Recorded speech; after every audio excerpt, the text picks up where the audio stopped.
Yo, what up fellas, Baylike in the building. What is this? Should you play warrior in TBC?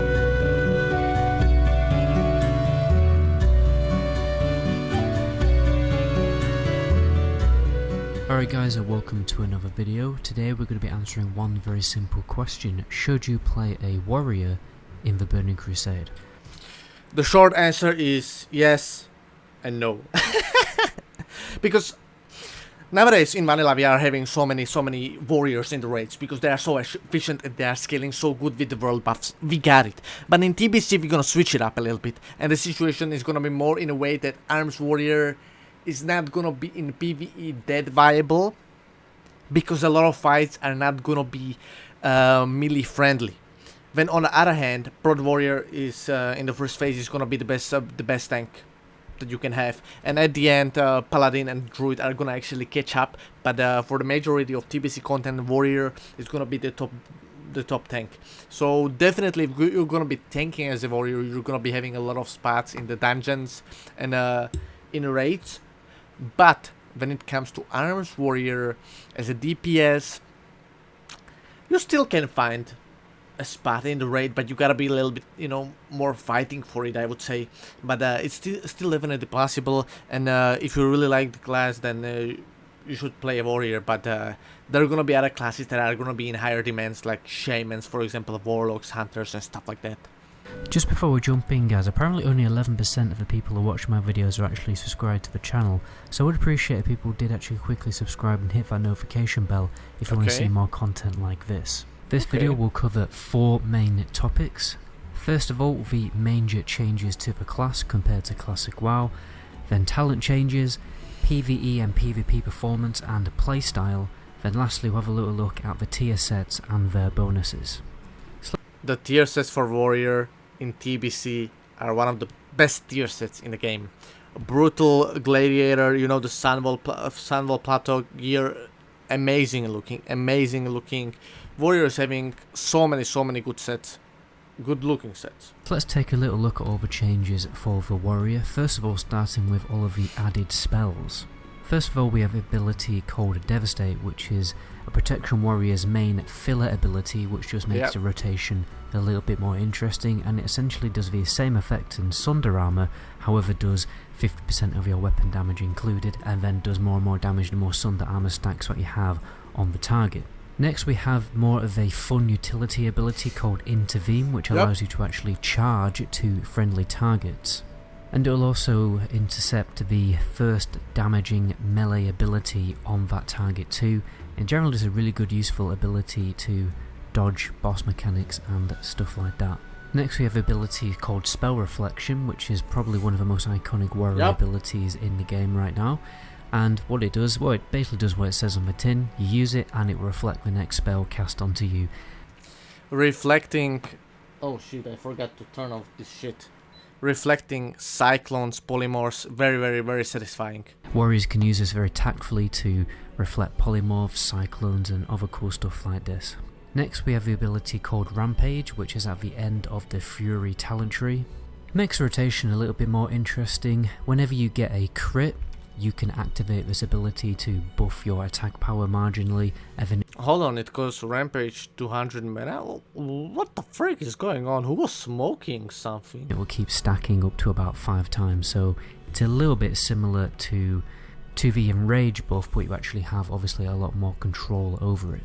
Next we have Commanding Shout, very simple buff that provides a little bit of extra health, very useful for putting onto the tanks and different members of the raid.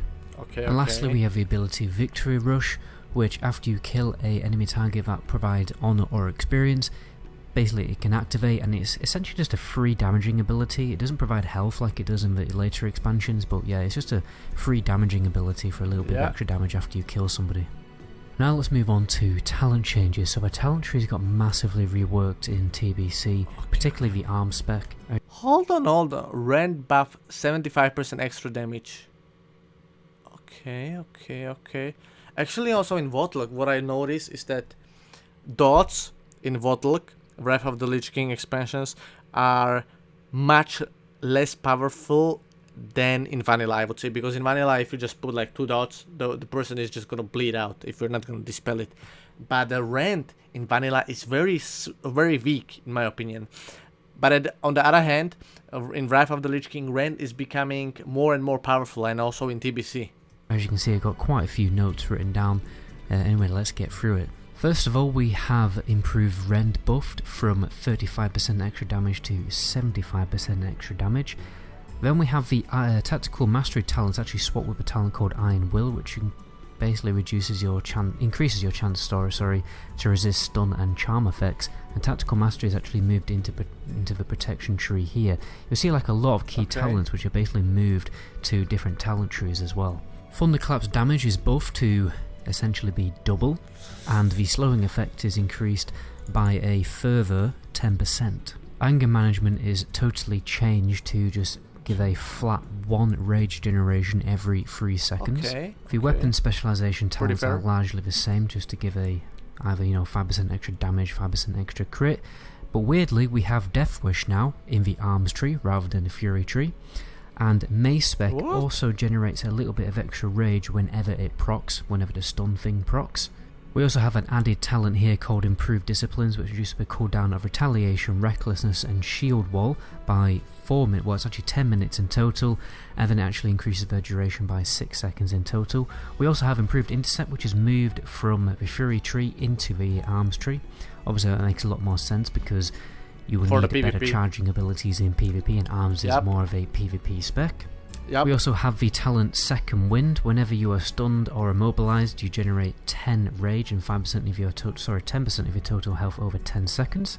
So a little bit useful in PvP. We also have Blood Frenzy, which means that your rend and deep wound effects also increase the damage on the target by an extra 4%, which is a really good useful raid debuff. And we also have slightly improved Mortal Strike, slightly reduced cooldown by a second and a little bit of a damage buff. And then the last talent, you generate 25% extra rage from damage dealt from the Endless Rage talent. I know a lot of warriors who suck badly. They are just not good, they don't know how to play their class and then stuff like that. But on the other hand, you also have warriors, and you can really see it if you are fighting against the skilled warrior, is that just his whole mindset is different. Because as a warrior, you don't have the most complicated rotation, and you know how to be like switching your spell reflect and stuff like that. But what I think makes a good warrior in PvP especially is that you just basically understand the positioning, and you're having a good synergy with your partner. When is the partner supposed to give you freedom? When can you push more and you can go behind the pillar? When you cannot go behind the pillar because it's gonna be like, you might get stun lag behind the pillar, and then your healer cannot heal you and you're gonna die over there. So I think these small details, definitely I think proper positioning is really important for a warrior in PvP, and to understand the whole dynamics. It's not just like you charge in and you're gonna kill something. It might be easily said like that, but in reality it's not really that. You need to be working around this thing. For example, with Intervene, what you can be doing with Intervene is that your target in the arena is going to be hiding behind the pillar, so your teammate is gonna like be next to him, so you can intervene to your friend and then you can charge your enemy. So there's a lot of points like this, but warrior definitely a very good class. Let's move on to the Fury tree, probably has the least changes out of all the specs. The first thing is Commanding Presence also affects Commanding Shout and not just Battle Shout, so that talent's totally swapped. We also have Sweeping Strikes now in the Fury tree because it is obviously more of a PvE AoE talent. Yeah, that's true. It is more PvE, but in PvP, very good use. Imagine in the PG, 20 people around you, Sweeping Strike. Mortal Strike, you are hitting everybody. Everybody is dying. It's lit. Doesn't really make a lot of sense for it to be in a PvP tree because you don't really do a lot of AoE DPS in PvP. Where improved interceptables, we have Weapon Mastery instead, reduces the chance for your attacks to be dodged by 1%, so kind of increases your hit chance marginally, and also reduces disarm effects, very strangely, by an extra 50%, which is more of a PvP talent, which I also find a bit weird, but oh well.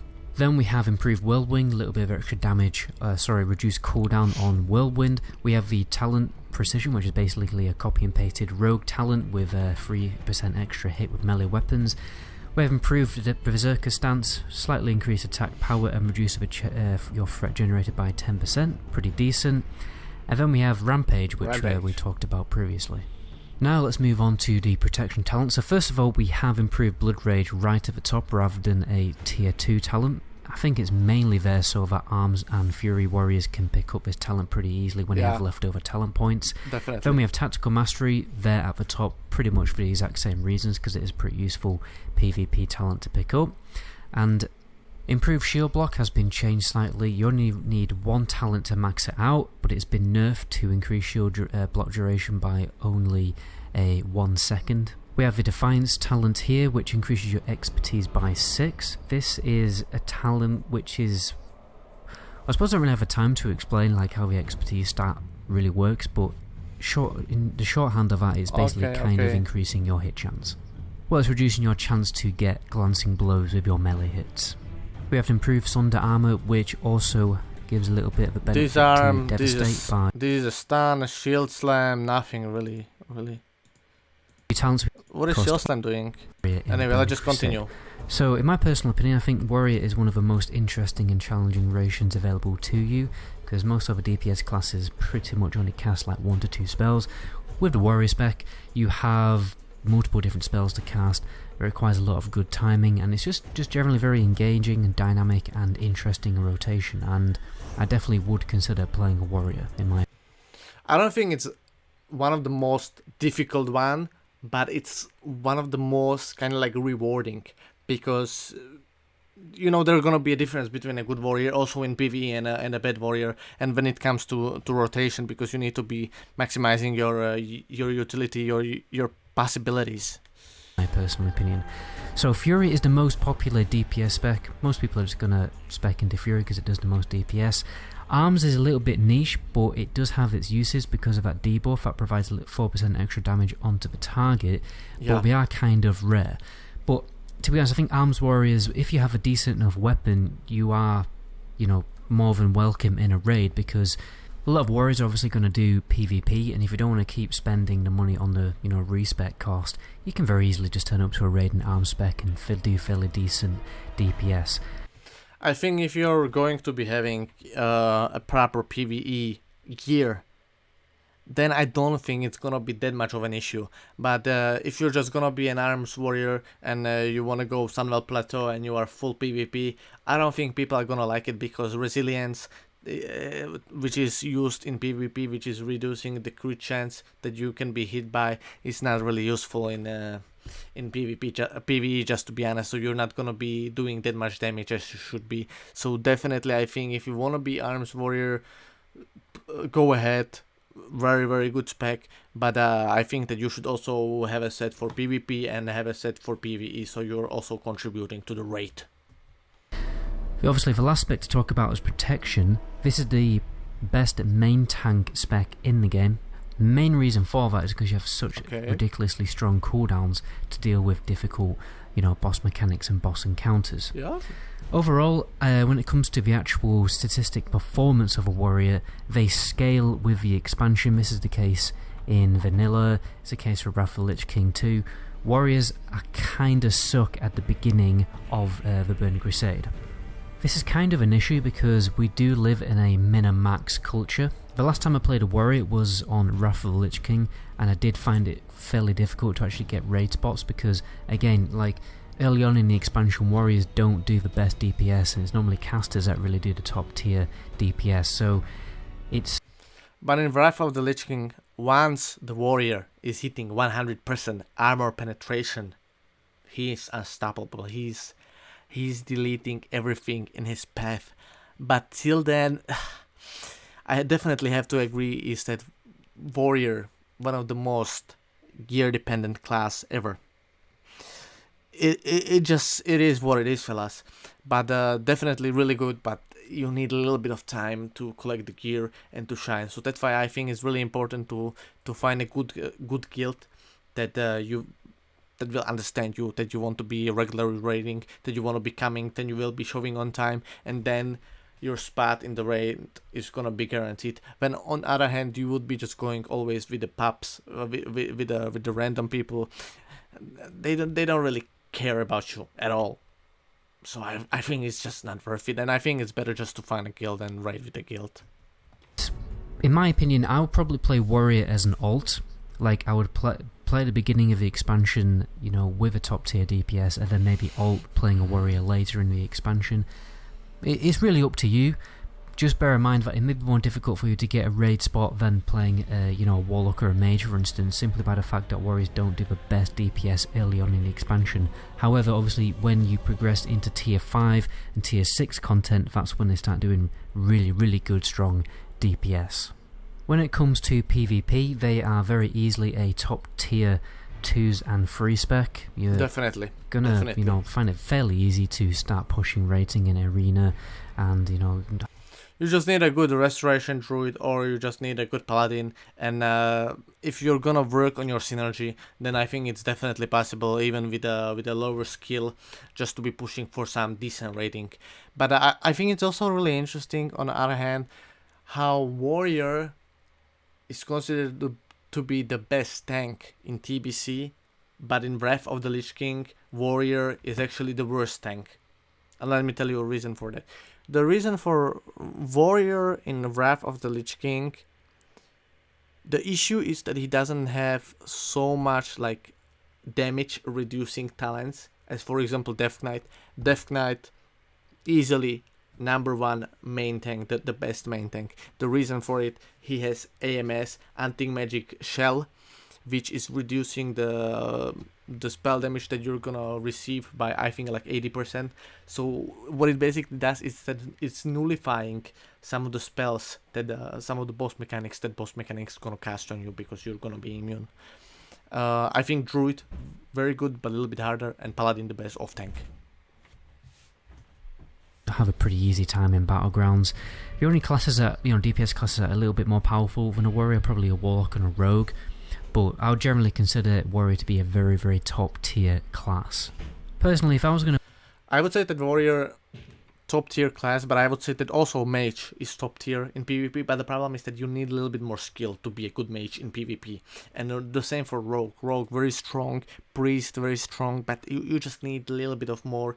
You need to understand the dynamics of the arena, so you're not gonna die really quickly, because obviously rogue is leather, mage is cloth, and a priest is cloth. So I think that and warrior is played so you have a little bit more place for error. But yeah, in the high skilled arenas, other classes are gonna be extremely viable as well.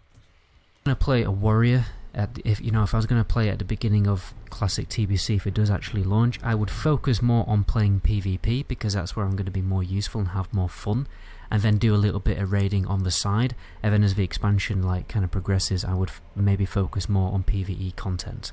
So let's take a little look at all the tier sets for a warrior. First of all, we have tier 4, which is here, one of the coolest looking sets in the game in my opinion.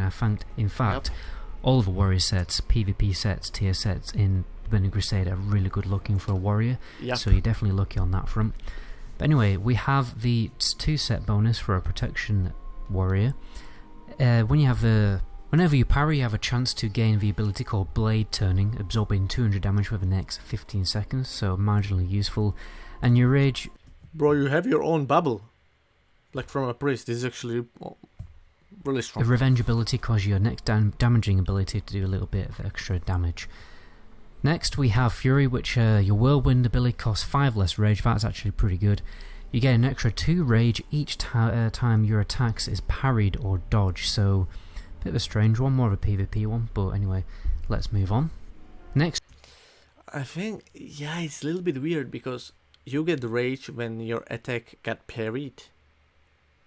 Because when you are fighting a boss, imagine it like this, you obviously want to be behind the boss, so he cannot be like parrying you or dodging you, because behind you're going to be dealing always 100% damage.